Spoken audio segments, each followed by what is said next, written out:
All right, guys. Jody and I are here to kind of roll out what the AM and leadership team did on our store visits today. For those of you that were not in the store, I want to congratulate Jody on being our Top Gun sales coach wingman. Congrats, my man. Looking forward to having you and Robert interact. Definitely, I'll try to do my best. I think we'll have a lot of fun.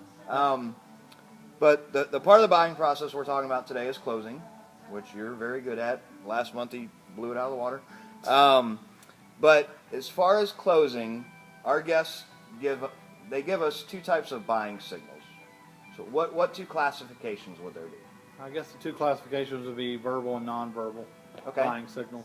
So body language and as well as verbal. Okay, so verbal, give me a couple examples that makes you believe they want to buy the bed. Oh, they're telling us basically they love the bed, they love how they feel. I could fall asleep right now. When can I get this delivered? Feeling the bed and talking about the features of it, you know. Okay. Talking together, laying on the bed together, pretty much. Okay. Signals like that. And then once you get some of those verbal ones, what should you do from there? Do a trial close. Would you mind me to check availability on this? See how soon I can get it delivered for you? See, I love the checking stock piece, but the most important thing Jody just said there was he asked permission for it.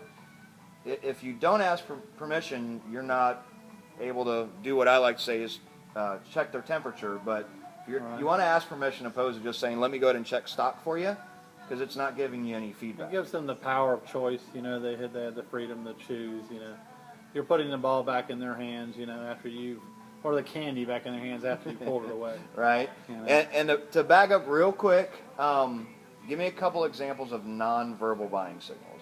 The guest wants to buy, but they're not saying anything. They're laying on the bed. They're got their hands behind their head, and they're closing their eyes. Okay. Going back to the same bed, feeling it, leaving their purse on the bed, you know, trusting they're not worried about what's going to happen with their purse. Good. I love that one. Because usually women do that to remember what was their favorite out of all the choices they physically made. That's interesting. Yeah, I picked that up a few months ago when a lady kept bringing her husband back to the bed her purse was sitting on. So it seemed like it was what she was doing. I just learned something there. I've seen the purse thing, but I never really kind of tied it together like that was her favorite. That's why she left it there. Women are very close to their purses. Oh yeah, probably because they cost so much. We both spend enough money on it too. Exactly. All right, so we got verbal, nonverbal buying signals out of the way. That's right. Started talking about trial closes. Yeah. So we did the check stock one. What are a couple other trial closes you like to use that work for you?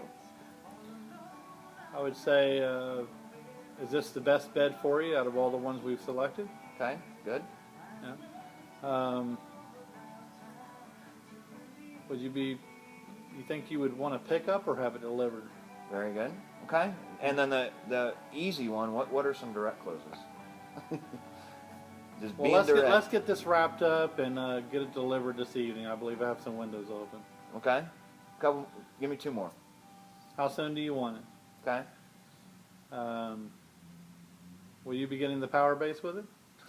That's pretty direct in my opinion. Maybe that's why you do so well with power.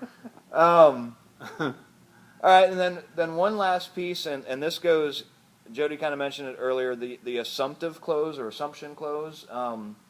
We don't really teach to it, but to me it's much easier than trying that direct close. Some people are, let's be honest, they're just afraid to say, well, do you want to go ahead and buy this? So, and really putting excitement into that assumptive close is very important. It gets the energy transferred to them, and they get excited about it too. Give me an example of it. It's kind of like, do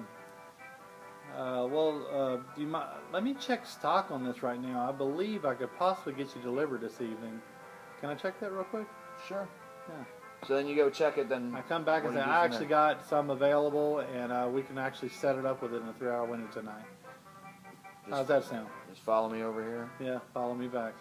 Yeah, I like doing that with the financing too. Here's your finance app. You're already laying down, get comfortable. I can raise this power base up for you. It's easier for you to write. Much easier to write and easier to build the ticket. Yeah, spell it out. So, assumptive close. So, key things to take away. Remember, as far as buying signals, there's verbal and nonverbal. Verbal, they're saying things that make you believe they like the bed. They're inquisitive. They're asking about delivery, asking about if it's in stock. Right. Nonverbal, they're not telling you anything, but they're letting you know with their body language that they want it. They're hovering by a bed, or to your point, keep going back to it, or lady puts her purse on the bed. I like that one a lot. That she marks her territory. That's the one I want. Well, I guess an important point to add is this verbal body language that you have them on the wrong bed too. That way you can get them in the right bed. So give me a couple quick examples of nonverbal because buying sometimes we don't signals. pick up on that, and we try to push an Emmy Rose when they really love a Mitzi or a Fisher Island, Right. in feel. So give me a couple examples of nonverbal buying signals where they don't want to buy the bed. What could they be doing? They separate as a couple. They go in different directions. Playing with their keys, looking at their watch, things like that. What about their posture, maybe? Crossing their arms. Like this, maybe? Yeah. Not looking directly at you, looking away when you're talking to them.